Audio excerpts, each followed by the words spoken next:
Thank you, Michael. That's really helpful. I know digital security is an issue we all really care deeply about. And our next panel on digital equity, we'll be talking about vulnerable folks who face issues around digital security that we really need to be thinking about. So I'm going to ask the panel to come on up and have a seat here.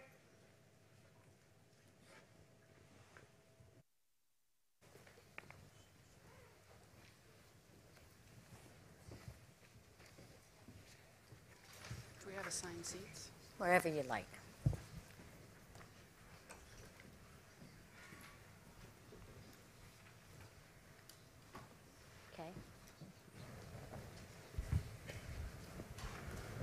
Okay, so let's get started. So first, I want to mention that digital equity is an issue very close to my heart. And so I am blessed to be the person to be on this panel with these wonderful experts. I was a former teacher and principal, and then I ran a digital equity project in Boston called Tech Goes Home for several years. And so we have a great group of folks here today, incredible experts with a deep understanding of the issue, some who have solutions and some who continue to have issues. But I think the conversation you will find rich and meaningful. So I'm going to ask each of our panelists to give us a brief introduction of who they are and what their role has been around issues of digital equity. And then we're going to hop right into some questions. Okay, so we'll start with Andrew. Yeah. Good morning. My name's Andrea Alexander. I'm a Makah tribal member. I co-chair the Affiliated Tribes of Northwest Indians Technology and Energy Committee. That's an association of over 55 tribes in Oregon, Washington, Idaho, Montana. I also help conduct outreach to all the Washington State tribes for One Net of Washington around the FirstNet needs. So thank you for the invitation. Thank you. And I'm Mary Beth Henry with the City of Portland, Oregon, manager of the Office for Community Technology, very much focused on creating a competitive, affordable broadband and wireless market and digital equity. We have just completed, and I just tweeted, it went online 2 minutes ago, our proposed Digital Equity Action Plan, which goes to the City Council in early April and the Multnomah County Commission a week later. Very exciting. Congratulations. My name is Michael Mattmiller. I'm the Chief Technology Officer for the City of Seattle. In Seattle, the CTO has 3 responsibilities: connecting people to their government, ensuring a productive and efficient city workforce, and increasing digital equity throughout the city. We're very proud that Seattle has a 20-year history of working on digital equity issues. And Mary Beth beat us to the punch, but next week we'll be unveiling our Digital Equity Action Plan, which has been a labor of love by our digital engagement staff who is here today, as well as more than 100 members of our community who have developed the plan over the past year. Thank you. Great, thanks. I'm John Morris. I head the policy office at NTIA. Doug Kinkoff, who talked earlier, heads the office that focuses on Broadband USA and the NTIA's efforts to really reach communities and support them. But my office is more of a general purpose policy shop, so we deal with cybersecurity and privacy and Internet of Things and drones and really the whole gamut of issues. Most relevant to your conference today, we do 2 things. One, we represent the executive branch before the Federal Communications Commission. So just a couple of weeks ago, we were the ones who filed the administration's positions on Lifeline that David Edelman had mentioned earlier this morning. And then also, our office does data collection on broadband adoption, broadband usage, and we have first started collecting data in 1994. We collect data from a very large sample size, 54,000 households across the country. It is the largest data set that really looks in depth at internet usage. And so because of the size, we're able to break down our information on a state-by-state basis and then look into some of the demographics of ethnicity and income, education, things like that. So I look forward to talking with you about some of that data today. Thank you. So, John, let's go ahead and talk a little bit about that, because I understand that you've been collecting data on this for about 20 years. and that you currently have a brand new data set to announce. So we have all kinds of announcements up here today, which is awesome. Can you give us sort of the quick top-level view of what your findings represent? Sure, absolutely, and we are very, very excited that literally today we released a new data set. The way we do the data collections is that we commission the Census Bureau to add on questions. So we added on about 50 questions to the current population survey, the data that was collected in July of 2015. It takes the census a while to really process the data and give us the final data set. We got it late last week, and so we are pleased to be able to release it. It's now on our website and available, including some tools that you can really help look at it. So the data that we've just gotten has some very good top-line news, which is that we're still making progress on kind of broad internet usage across the United States. So compared to 2013, we've gone up 4 percentage points to essentially 75% of the country is online, either at home or in some of the location at work. And it also has good news that we are making progress on digital divide issues. If you look at pretty much all of the categories that you look at in terms of ethnicity, education, income, we are somewhat closing the gap. I mean, just looking, for example, among seniors, comparing 2013 to 2015, the data went up from 51% usage to 56% usage, and over a 2-year period, that's a pretty good bump over 2 years.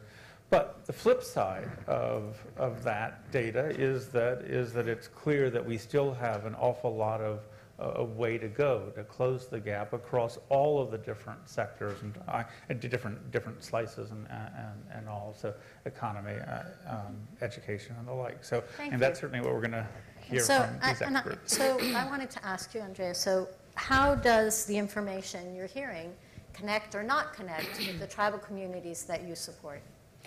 Yeah, thank you, John, for that information. Send it to me. And one of the biggest challenge working with the tribes in the Northwest is the lack of data that we have. Because our population is so small, it's really hard to participate in even census. Has not been really successful engaging the Native population. So we're really lagging behind in making our case in the data, but what we want to do is we have partnerships here in the state of Washington. We work with the state of Washington and also Washington State University and University of Washington that is helping us build a separate data set here that's secure and private that we can, build on and add on in the future to really measure our success, because we have so many tribal communities that really lack the access to the internet right now. So, as a follow-up, can you tell us a little bit about the primary barriers that you're facing in your tribal communities when it comes to providing access and Yeah, I think that everybody that's here, and I've worked with a lot of people in this room, everybody's aware that we're really lagging behind on the policy. The FCC policy has not kept pace with the demand and the needs of internet use. So if you go to Neah Bay, our population is so small, we lack a business case for our provider, CenturyTel, to expand the infrastructure. So what we're seeing across America is a lot of social inequity because our congressional leadership, we have not kept pace with the need for infrastructure. So if we can come together and work as all the tribes, we're working on the next administration to develop a strategy for a tribal broadband fund. Because until we can even, develop the infrastructure, there's no way that we can connect to the service providers. So that's really the root cause of our problem right now. Right. In some communities, they have access and struggle to get folks to take that access and use it wisely and develop plans for it. But in your community, you can't even get to that until you actually get the infrastructure. So Mary Beth, considering what you've heard a little bit about the data here, can you tell me a little bit about how urban and rural maybe could work together to help bridge the digital divide? Sure. One of the things we have going for us in Oregon is called Oregon Connections, and it actually is a gathering of community nonprofits, vendors, providers, local government, schools, libraries, and the whole thing started with a focus on rural, I think like 25 years ago. And it's an opportunity for a couple of days to let go of the differences and work on the common vision of creating broadband equity in Oregon. And it's been really useful with forming the collaboration, or at least getting to know the people. We have pockets in urban America where people can't afford to be online, they don't have the devices, and they don't have the training. Well, some of those same issues exist in the rural parts of our state. And so there's a lot of commonality, and we're working through the Oregon Broadband Council, which is a statewide council that has rural and urban folks involved and providers to address those issues. And in fact, in the last legislative session, a bill was passed requiring that the council prepare a report on the state of rural broadband in Oregon. And the tribes are very much involved on the Broadband Council. They have a seat. So while there are many differences between urban and rural, I feel that digital equity and broadband is one area where we can work together to address the issues. Right, we share the same goal. Absolutely. So Michael, Seattle has done a lot of work in addressing the issue of digital divide. What recommendations would you have? What best practices might you be able to share about the work you've done here? Yeah, Seattle does have a long legacy of working on these types of issues, and it was interesting for me to come into my role in the city and to think about where does the IT guy fit into making sure our public has access to equal, affordable, and competitive broadband. But the more I learned from our team that's been working on this for some time, and the more I talk to our community members, I realized the tremendous convening power we have in government. And for example, this morning, Mayor Murray talked about how great it would have been if the city of Seattle could have built out a municipal broadband network. Unfortunately, we are about $660 million short of pulling that off. But in reality, it's this notion of partnerships. How can we bring people to the table? How can we identify resources within our nonprofit community, within our corporate community? And how do we use that to close the gaps we see? One of the things we do in Seattle is we produce a quadrennial technology indicators report, where we go out and collect our own data about how our public uses technology. And notionally, we're using that data to think about how it is we deliver government services. But it has increasingly become the barometer that we can use to see how well we're doing at encouraging our public to adopt internet access at home. And much like similar data produced by Pew and Brookings, our last report from May of 2014 found that about 90,000 households, or 15% of our city, are not yet purchasing internet service at home. And on one hand, that's really great. By Brookings' count back in December, that makes us the 8th highest penetration of broadband internet in the nation. Out of curiosity, is anyone here from Bremerton or Silverdale out there on the peninsula? All right, one person. Bremerton, Silverdale is at number 3 in the country, I think 70 or 88% penetration at home, which is incredible. And as great as these numbers are in Washington State, we know that doesn't reflect our tribal lands. It doesn't reflect the small towns across our state. And so the types of partnerships that we've found useful that I hope others will consider adopting is, number one, working very closely with our providers. You may have read that in the fall, Comcast worked with us to provide $500,000 in digital equity grants that we can use as we see fit to help close the divide. We've worked with both Comcast and CenturyLink to increase the number of families eligible for low-income internet service. And this year we will be going out to make sure our community knows about those discounts, knows how to take advantage of them, and can get that service. The other thing that we're very focused on with our community partners is to think about the value proposition of why you need internet access at home. You know, if you look at the increase in internet adoption over time, we're kind of hitting that plateau point. And there's many reasons for that, but not the least of which is we have to think about how the household, where perhaps the parents have never had internet access, and yet they have children in our school system, and those parents don't understand the potential harm or loss of opportunity by not purchasing that $9 a month internet plan for their school-age children. Thank you. And I think one of the tricky parts of managing digital equity within a city is figuring out how to pay for it, right? How do you pay for programmatic interventions that are going to make a difference? So do you have any feedback on that, Michael? It's always a challenge, scarce resources. We've been very fortunate to partner with organizations like Google who have provided grant resources. But it's also interesting to have a convening of your stakeholders in the community and see what resources can be brought to bear. In the city of Seattle, we own a lot of poles and wires as the nation's 10th largest municipal electric utility. One of the projects we'll be working on this year is a Wi-Fi strategy to see how we can entice private providers to leverage that infrastructure to increase the amount of freely available public Wi-Fi within our city. Similarly, through the cable franchising process, we've been able to work with providers to really have a conversation about what assets our incumbent providers can leverage to increase freely available or discounted service. So two starting points. Very helpful. Mary Beth, do you have any suggestions on that? Well, I would echo the convening role. What we found as we began to put together our Digital Equity Action Plan is that there are some very worthwhile programs. We have the libraries doing incredible work. We have Free Geek repurposing devices for those in needs. So there were a lot of great programs going on, but there was not any overall strategy.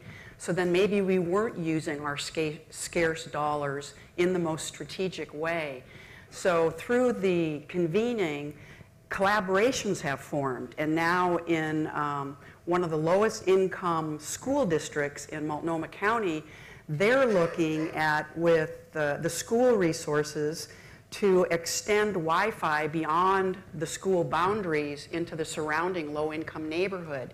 So some of these strategies are incremental, but when you have scarce resources, sometimes incremental is the way to go.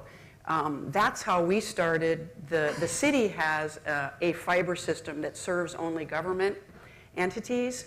That's exactly how we started it, incrementally in the late 1990s. And now we're able to provide incredible fiber bandwidth at very low cost. So it's not always going to be possible in today's world to get lots of new money. I know we look to the feds and wish that would happen, but wishing isn't going to make it so. So I'd say the collaboration is the way. And the National Digital Inclusion Alliance also says working through local trusted partners. So our strategy as well is to help build the capacity of those organizations that are already serving these populations that we want to reach, as opposed to creating some new entity. Right, often the case that coordination is really important. So Andrea, can you tell us the state of funding for projects in the tribal communities? Yeah, we've actually been really successful in convening all of our member tribes through our technology committee meetings. We have really good working relationships with USDA, RUS, Department of Commerce, FCC Office of Native Affairs. We also have been making a lot of progress, as I said, working through our partnerships through our universities. One of the breakthroughs this past year is the new E-rate program. There's a tribal program for E-rate. And again, what we're finding is the grant programs were really difficult for small tribes that don't have a lot of staff capacity in place to apply for the E-rate grant. So one of the breakthroughs this year is that they just announced an E-rate grant that will provide funding for infrastructure. So this is the first year that the E-rate funds will help you do infrastructure. So one model that we're looking at is linking all the Olympic Peninsula tribes together, the Quileute, Makah, Lower Elwha, Quinault, Hoh, and Shoalwater Bay that have all small populations. What would that look like if we formed a consortium to apply for the infrastructure funds to connect to permanent infrastructure? That's one idea we're looking at. I know that when we did my co-chair Randy Harris and I, when we did a site visit with USDA RUS, we brought them up to all the reservations in Neah Bay And I made sure that they stayed in Nia Bay on the beach in our beautiful cabins that had no internet access and no cell phone access. And welcome to my world. It's torture when you can't call home to your wife or your kids, or you can't really check out what's really going on. It's really difficult to participate, in the economy without that type of access. So we're looking at strategic partnerships. But we have a lot of smart people in our committee. A lot of them are here today. Robin from Spokane Tribe, Jose is here from the Warm Springs, Randall, the Paiute Tribe, Makah Tribe's here. But what we do is we work together to support each other, because when you're really small tribes, you have to have that intertribal unity. So we have that history of working together in partnership with our legislative representatives. I'm really pleased that we've had good working relationships with Senator Murray and Cantwell, Kilmore, Dilbenny, to look at the short-term strategy, what money's on the place now. Every federal agency needs to have a dog in this hunt. In other words, you can't do your job in Nia Bay unless we're connected, whatever federal agency is going out there. So that's our first line, is getting the access and then building the capacity of the community to take on these new systems. So that's really, really important. The long-term strategies, we really are helping all of our tribes get project ready. In other words, so when the new administration comes in, we already have our intertribal delegation fanning out across the nation to advocate for a new tribal broadband fund, because we just don't fit in the pockets. We're so unique as sovereign nations that we don't really fit nicely in the pocket of a lot of these funding sources. So that's why I'm really glad that NTIA is here. We had a great work session, by the way, with Jean Rice from NTIA to look at their community connections initiatives to be one of the models. So again, it's not only increasing access, but how do we develop the capacity of those communities to bring on new programs, both in energy and technology, and we really see that as the future for rural tribes to develop their economy. That's great. Brilliant move to have them come to a beautiful area of the community that has no access. Brilliant move. So John, we're talking about Northwest U.S. and how each of these communities is doing. What kind of data do you have specific to this area of the country that you've gotten from your most recent data collection? So this is why I have sheets up here, because I could not possibly remember the data. But we did look at the states around here, and the story here is a positive story. Generally speaking, I think Washington, Oregon, and Idaho are all three better than the national average. So I mean, we're looking at 79% penetration in Washington, and 80 or 81 in Oregon and Idaho, which frankly surprised me about Idaho. I'm not kind of sure how in such a rural community we get that, but that's really good news. These states are also way ahead in some of the kind of newer measurements, like how many users are using tablets. Clearly on the cutting edge. In Washington, it's 34% are in the community are already using tablets. But we also do document that that there are still more than 2.5 million people in the three states most immediately around here that are simply not online at all. So it's good news, but it's still work to be done. Right. So it's interesting because everyone talked about partnerships and how important they are in really bringing forth the end result you're looking for. I have a question about that we can maybe go across the panel and talk about. How do you get people excited about this issue within your community, and how do you get the community itself on board? What steps have you taken to really up the urgency when it comes to the issue of digital equity? I'll jump in. Well, creating the plan, we really appreciate the data coming out of Washington, but there's something about collecting local data that is really important, because you may want to trust, but we like to verify. So we put together 5 focus groups and consider the populations that you're trying to reach. We provided childcare. We paid each of the participants $25, and we conducted the focus groups in the native languages of the Spanish, Chinese, and Vietnamese, other than English. They're the top spoken languages in the Portland area. Then we had an African American group, and then people with disabilities. How you gather the data is just as important because you want to reach the right people. You go into their neighborhoods on their turf with people they trust, and that's what we did. So we got some really good data out of the focus groups. And then we moved to putting together half-day workshops for the larger community, nonprofit schools, governments, providers, vendors, to craft our plan. So again, you know, in terms of the role of local government, the convening role, we do that really well, and we usually know at least the beginnings of the right people to have in the room. And then what ended up happening with the second workshop is, well, what about this person and what about that person? And did you know that Dress for Success, in addition to providing clothing, provides digital literacy and devices? No, I didn't know that. And so, you know, you need to be open-minded, and one thing leads to another, and pretty soon out of each workshop, a collaboration on some specific strategic action occurred, and folks are beginning to move and get excited. I think the final thing is the stories. Make sure that it's about stories. A lot of people don't understand gigabit, schmigabit. I want to know, you know, what is it going to do? How is it going to improve my well-being to be online? And so we need to make it real for people and be in their world. I agree with that. It's really important that we have to help implement grassroots community members with the vision of what that would look like. And so what I've done in community development is develop models, pilot projects that we can replicate within other tribal communities. And that's one of the programs that we're partnering with Senator John McCoy and Professor Bill Erdley from WSU to how can we replicate the Tulalip model. In other words, Senator McCoy 10 years ago was able to work with this tribal council to develop a very state-of-the-art tribal technology project, which has really fueled their economic development success right now up in Marysville. So by laying that infrastructure out, they've been able to move on to other areas.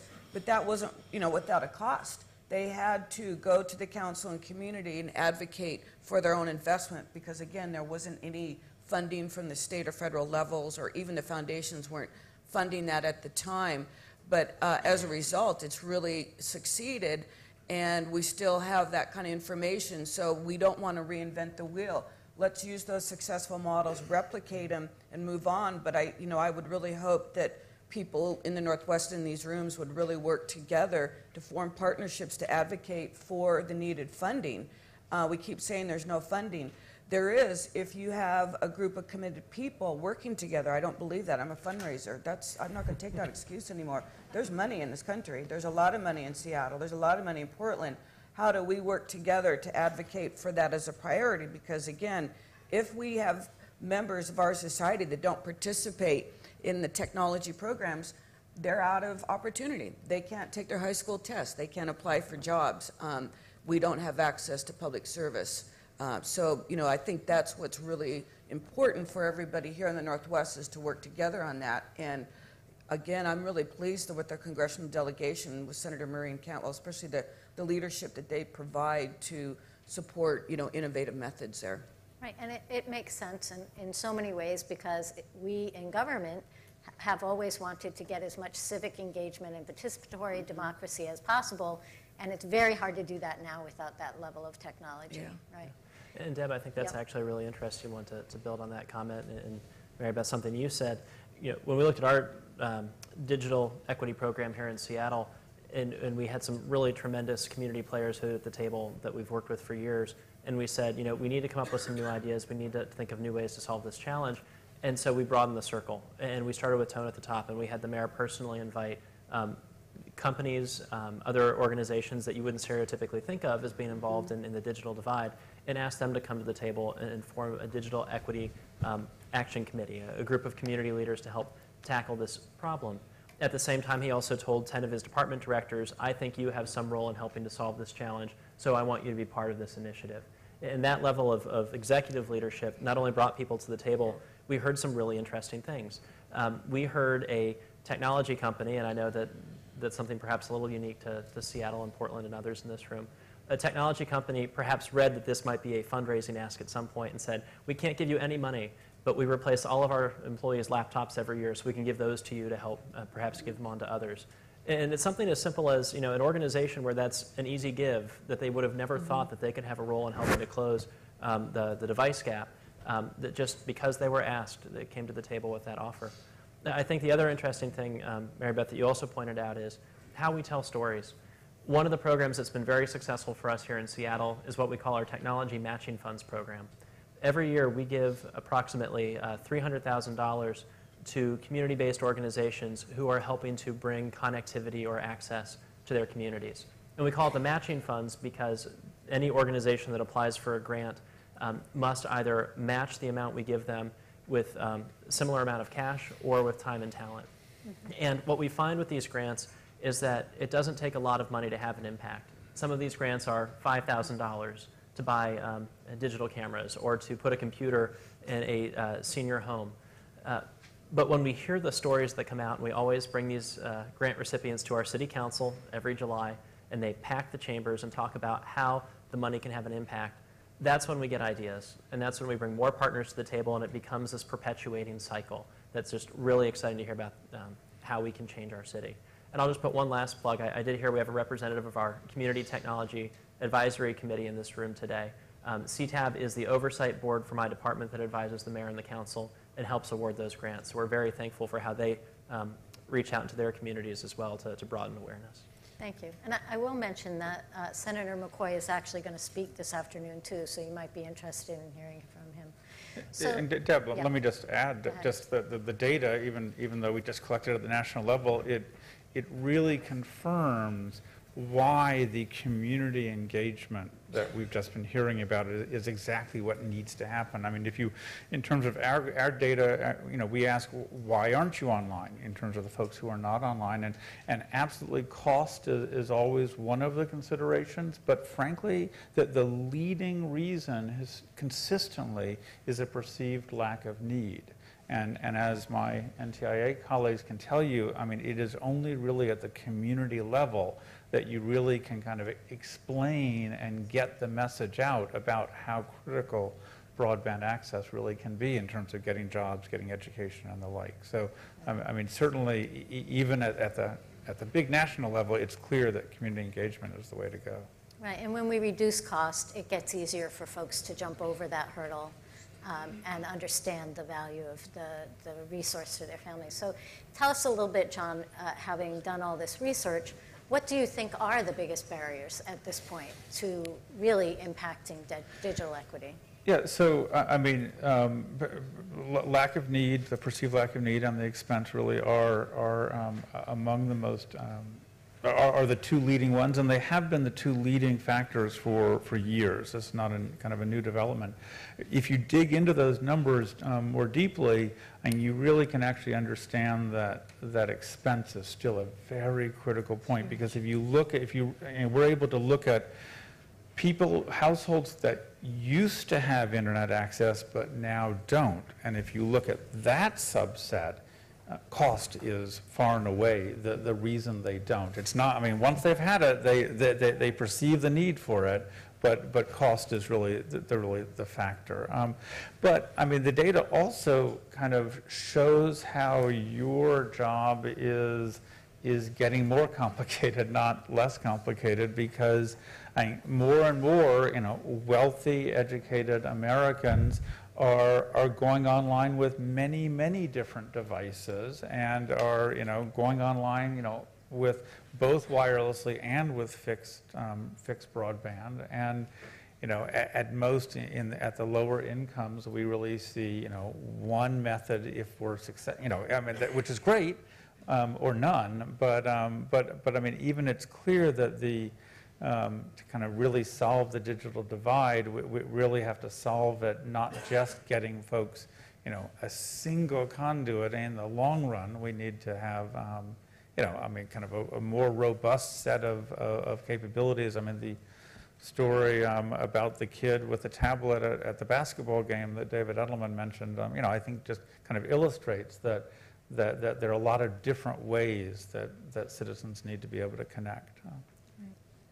So in 1 minute, we're going to ask if there are questions from the audience. So you might want to start thinking about that. And if our folks with microphones could be prepared for that, I'd appreciate it. So tell me, so you're talking about the collaborations. And in a lot of cases, the digital equity efforts are manned by nonprofits. In what ways can governments really help those nonprofits? You talked about having small grants. What are other things that officials from the cities can do to help empower those nonprofits and make the process easier? Well, I think certainly awareness is a first step. There are organizations that do tremendous good in our communities, but may not be able to market themselves or make themselves known. And so one of the things that we do well in Seattle with David Keyes' team is maintaining a website where we can call out those organizations. There's also capacity building. These organizations that perhaps are serving one slice of their community and see a need to offer skills-based training or literacy, but don't know how to do that, can benefit from our experience of either resources, materials that have already been prepared, or connecting with other orgs. So I think those things are very helpful. I'd also say it's very important for these organizations to reach out and partner with other types of companies or federal resources or state resources that can offer grants. And again, municipalities can be in a great position to make those connections and advise what's worthwhile and how to pursue them. Wonderful.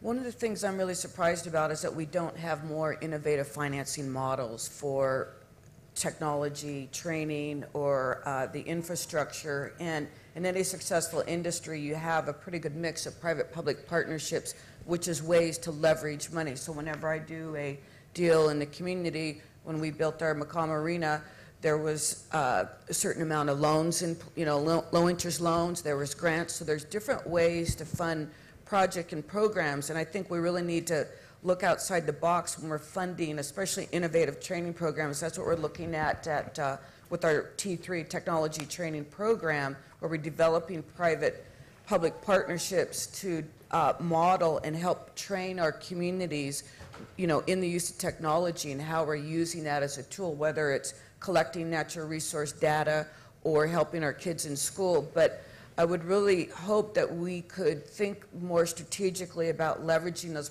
private-public partnerships, and we did that a lot in the foundation community. We worked with the Gates and the Paul Allen Foundation and Washington Mutual to fund a community technology project where Randy Harris over here, my co-chair, Randy wave up there, he's my co-chair. He ran a program that was funded by some grants to help community technology access. Those flavors of the year sort of went away, and so I was really pleased to hear NTIA talk about going to the Council Foundation and advocating for foundations to fund this kind of work. I think that's really important.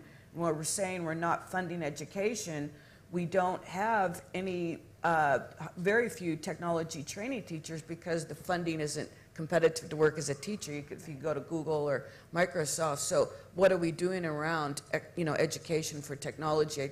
I think that's something we could step up our game, and that would really empower a lot of people in the community to participate in these groups. Right.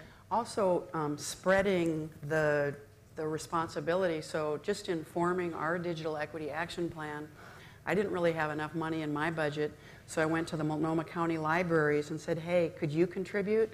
And I went to the city of Gresham and said, would you contribute? And so it almost became a matching, and then other people stood up. And so if you spread the burden, if you will, out among many players, each can contribute what they're able to. And then the nonprofits showed up and gave of their staff time in terms of creating the goals and the objectives and the strategic actions. So, getting the culture where you want to contribute what you can and have so many players, it makes it possible. And I'd add to that, one of the things that's so wonderful about this community of people that are working on this issue is they're so willing to share what they've done. Yes. And so if you're looking for a successful practice, there are plenty of people out there who are willing to share that successful practice. And certainly when I was working in digital equity, I reached out to Portland, I reached out to Seattle, I reached out to Austin. There are a lot of players that are doing great work who are willing to share. So it's a great. One thing I want to talk about training to differentiate when we look at strategic planning is there's two types of training, I think, in technology. One where we focus on the end user and building up individual skill sets. The other one is the community-wide technology programs, especially for small rural communities when you have limited staff, government that has limited budget. I know that, with Randy, I'm always trying to get him to come to meetings. He can't because he's always running the day-to-day headaches of maintaining the Quinault Tribal Nation system. So how do we develop those two pieces that will help run our community technology programs as well as provide the end training? And it's a capacity issue often. Right. Okay, so we're going to look out here now and see if we have anybody with any questions. We have one over here and one over here. So we'll go to this one first. The microphone's almost there. Hi, I'm Gary Carter with the City of Santa Monica, and I appreciate the topic of digital inclusion. My question is, in surveying a lot of the other cities with programs, a lot of the focus is on access or no access, but there isn't a focus on an equivalent broadband speed given to the underrepresented or lower income communities. I just want to know if either of you folks had included that in your digital equity plans or in any of the approaches for your digital inclusion. So we recently launched a really interesting project here in Seattle in partnership with the Open Technology Institute at New America Foundation. And I know Georgia Bullen is here somewhere who can answer lots of questions that might come up about this. We recognize that same challenge. We have data that tells us that 85% of our public has internet access. And we even have some data that breaks down what percentage of that access is for cable versus DSL versus fixed point wireless. That still doesn't tell us the speeds people are actually achieving. And while there's been great work around the national broadband map, that data is not particularly granular. So what we did is we said, how do we crowdsource this information? How do we understand from our actual internet users the speeds people are achieving at home and their overall broadband experience? So OTI had a technology called MLab, which is a speed test, much like you might try at home if you go to speedtest.net. Working with our civic technology community here in Seattle and with OTI, we are able to take that technology and turn it to the interactive Seattle broadband map. You can now go to our website, seattle.gov/broadband, and you can take the test. It'll tell you your upload speed, your download speed, your provider. You can tell us how much you pay per month and what speed you expect to receive. And then we plot that information on a map and we aggregate it. So now we create a heat map of the city to say, by census tract district, what are the actual broadband speeds people achieve. And it's interesting information. We've had about 1,800 tests run so far since we launched last month. And what we're hoping to understand are the disparities across the city. Now, those disparities don't necessarily mean that, gosh, I've got a terrible provider and I need to go replace it. Because we know people do subscribe based on cost. They subscribe based on perceived need. And so the data is going to help us understand where we see different types of speed being purchased. With that, we might be able to target particular outreach efforts. For example, if we see a community that is only purchasing perhaps 5 megabits worth of speed, and yet we know the new FCC definition of broadband internet is 25 megabits, we might need to help that community understand why increased speed is important, especially for the educational outcomes that we've been talking about. So we're just on the front end of this, but would encourage other cities to look at the same type of data collection methods. We're going to build on that. Yeah. So really That's what's so smart. great about open source. Absolutely. You build on it and can make it better, and then somebody will make it better than us. So, and what's interesting is that in our focus groups, every one of the focus groups, this issue came up. They didn't believe that they were getting what they were paying for and that there was some discriminatory element. Let me just add that based on the research that we do, we've determined that simply asking people how fast is your internet connection is actually a very, very ineffective way of finding out. Yeah. And so, I mean, ultimately, we've stopped really asking that question because it was not providing data that kind of seemed to connect with reality. Yeah, the questions are, it's so difficult to create a question that doesn't use jargon Right. that is not available to the folks you're asking the question to, right? So, Right, and I mean, when a census data, collector calls a house, I mean, you're not always necessarily connecting with the most technologically knowledgeable person in the house who might know, but even that person may well not know. right, right. So we had another question over here.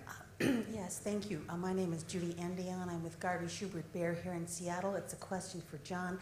You said that the penetration rate in Washington State was about 80%, and I guess I was a little surprised by that number because I know, and I've been to a lot of really, really rural areas in this state, like out on the peninsula.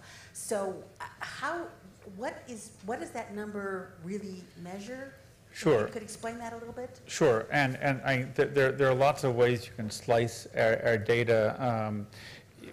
That number is based on, do you have internet access anywhere? And so that's both at home, or you might have it at work, you might have it, you might use the internet, but through a library, for example, so through a community center. You also can look at our data just looking at the home, and the numbers are lower there, absolutely. So that's what that number does. It is a self-reported, survey, but the number of people that we're able to ask, it comes in with a relatively good margin of error, so that's what they are reporting in terms of having access somewhere. Thank you. Other questions? Oh, back here. So, in Wi-Fi these days, to address the commercial opportunities or retail, there's a lot of demographics that's being collected over these Wi-Fi networks. It would seem to me with the urban core of third world homeless that is both the City of Seattle's mayor and county's executive have amped up the importance of this, that your build out of the Wi-Fi could help significantly in the demographics of that sort of challenged population. And I'm curious, the Metro used to have Wi-Fi on its buses, which is possibly another opportunity for your network. I'm curious as to how far down the road you are with, because I know the city has tried the Wi-Fi, multiple times over, it seems, where apparently the cost that the county got rid of the Wi-Fi off the buses was because of the overhead in supporting that infrastructure. Sure. It's interesting. I live in West Seattle, so if we look out the window, that one over there. And every morning I take the King County Water Taxi to work, which is a boat that just crosses Elliott Bay. And I pass the city's main fire station on my walk to Municipal Tower. And whether it's in the morning or late in the evening, you see a huge congregation of people in front of the fire station. And when you look at why they're there, they've all got devices out. There's very strong Wi-Fi coming off of a city building. We have a free Wi-Fi network there in all of our facilities. And so for those who are housing insecure or perhaps are not able to have internet at home, our data and anecdotal experience shows that those people are very likely to have smartphones or other internet-capable devices. What they may not have is a data plan that allows them to be online anywhere. So we do recognize the need for increasing equity by providing more free Wi-Fi across our city. There have been numerous efforts in Seattle, as well as other locations, to offer municipal Wi-Fi in some capacity. And I think we saw some trends in the mid-2000s where there were some commercial business models that were explored that ultimately didn't work out. Where we are in the city of Seattle today is we recognize that we have, as I mentioned before, a lot of assets that we could make available to help encourage additional Wi-Fi investment. Yet, much like the $660 million cost of building out fiber to the home here in the city, to build out and maintain a municipally owned Wi-Fi network is still cost prohibitive. So we have a piece of work coming up this year that the mayor proposed to the council and was championed by Council President Harrell last year to develop a strategy to bring city assets together, to encourage private investment, and communicate with our city about where Wi-Fi is available, both provided by the city and by private partners. We're embarking on that work right now, and our commitment is to go to the City Council by August with a plan for creating what we would call equity zones throughout the city. So where can we deploy Wi-Fi at some scale with a private partner where we can have the greatest impact? So those areas where we likely have the lowest home penetration based on the data available to us. Our strong hope is that through the research we do over the next several months in identifying those zones, identifying the assets we can make available, that we can run some type of competitive process to surface private providers very quickly and hopefully be able to have an impact, if not this year, very soon in 2017. That's an excellent idea because, as we all know, those of us that worked under the AIR grants when we did the mapping, what we found, especially in rural areas, is that the service areas there's just a lot of errors. A lot of the companies were self-reporting, and there was a lot of gaps that existed, especially for some of our tribal communities, that prevented them from being able to apply for grants because they said they're covered, but they weren't. And so that's a challenge I think we need to, as a body and an industry here, is we need to do a lot better job of collecting accurate data and keeping it, whether, it's through Department of Commerce. I would really advocate for, a third party to make sure that we have not the private companies, but where we can access the information, because right now you can't access that information, and it's really difficult to provide coverage when you don't have the correct data. And in terms of Wi-Fi for Portland, we have about 90% of the city buildings, and so there are community centers that are, throughout the city, all the libraries. And so it is kind of an incremental approach at this point, but there's at least one building, in the proximity of every neighborhood around the city, and we're hoping to get to 100%. And they're community gathering places where lots of people come. So that's sort of a starting point, and then if we can bleed out the Wi-Fi into the surrounding neighborhoods, that's one of the strategies that we'll be looking at. Thank you. So one more question, and then I'm going to ask a final question of the panel. So, yes. So, Dan Moulton, I'm with Lattice Mentoring, and although not a CTAB board member, I do frequently attend the committee meetings and want to congratulate David Keys and Mr. McMillan. My question returns to the community building efforts that you put into digital equity plans and other types of planning. I heard the words about innovative financing, trying to be more innovative, and counterbalancing that with, or actually being contradicted, efforts being contradicted by a lack of capacity in both the nonprofits and your city staff. There's a restriction there. For community, I look at best practices for change management, and from the agile methodologies, they all state the actual customer being in the room, not a voice of the customer, not a representative of the customer. It's sometimes that the nonprofits can't or don't represent everybody inside their communities. Is there a way that you can look at being nimble, taking on agile and concepts in the future to try to have the voice of the actual customer's voice at the beginning and sometimes throughout the process, and including them in your community outreach? Thank you. Anyone want to take that on? Yeah, Dan, thank you for the feedback. It's a great point that we actually thought a lot about when we started our Digital Equity Action Committee last year, which is how do we balance the membership between people who have an interest in the topic of digital equity, have knowledge, but then also are part of our community.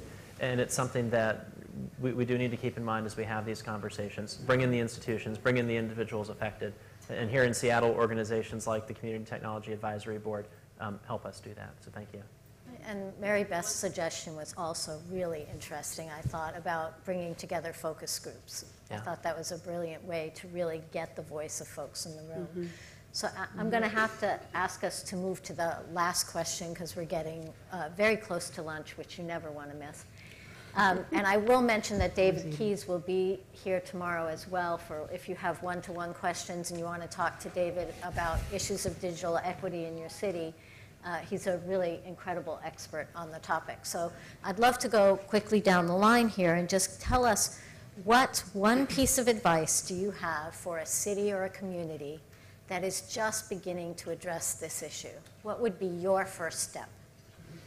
I get that all the time because we have a volunteer committee. We have new people that just were assigned to work on technology for their tribe. So what we do is we develop a pretty secure peer-to-peer network of other tribes, and then we also connect to key resource people that help us. And so we've got a great team. We have Will Saunders from Bill Schreier, Shelley from the state of Washington, Westall, Monica Babine from WSU, Professor Erdley. So what we really try to do is really wrap around services of our AT&I Technology Committee, because these are really, when I was living in Neoban, my reservation, it's really, you're isolated. You have to figure all this out. There is no roadmap on how you get to develop a technology program. So we try to impart as much information as possible and look at successful models. And for example, a representative is here from the Warm Springs tribe that have a very advanced tribal technology program. They imported a lot of the knowledge from Arizona, where the tribes have made more advancement. So again, we really look at peer-to-peer learning, and we have to have it culturally competent in the communities we serve, because the issues that we address as sovereign nations are really unique and different from what you're going to do in the city of Seattle or the city of Portland or any other municipality. I think that issue of cultural competence is highly important. Mm-hmm. Yes. Well, I would take the advice of one of my favorite recent books called Steal Like an Artist. All of these communities, Seattle, Portland, Minneapolis, Austin, Philadelphia, we're all in the process of figuring this out right now and totally willing to share information. There's an incredible resource, the National Digital Inclusion Alliance. It's for people who do exactly this work. They would love to share information with you. So you don't need to reinvent the wheel, just steal like an artist. Very good. Yes, and number one, don't be afraid to ask. Ask anyone in this room, ask your elected representatives, ask your incumbent providers. Get the ideas out there, and then definitely steal from others who are doing those exact same things. So on the theme of data, let me urge you to go to NTIA's website, ntia.doc.gov, and if you click on the link to Data Central, you'll get to a very useful data explorer tool that allows you to look at the data very kind of dynamically. It doesn't yet allow state-by-state drilling down, but also at Data Central, you can actually download the entire data set, the 2015 data set, or any of our data sets back to 1994. And so you can just take the data set and drill down to your own state, and that's as far as you'll be able to drill with our data set. But that really is helpful. So I would urge you to go to NTI's website. Wonderful. And so before I give you directions for lunch, I'd love to give them a round of applause, and thank you very much.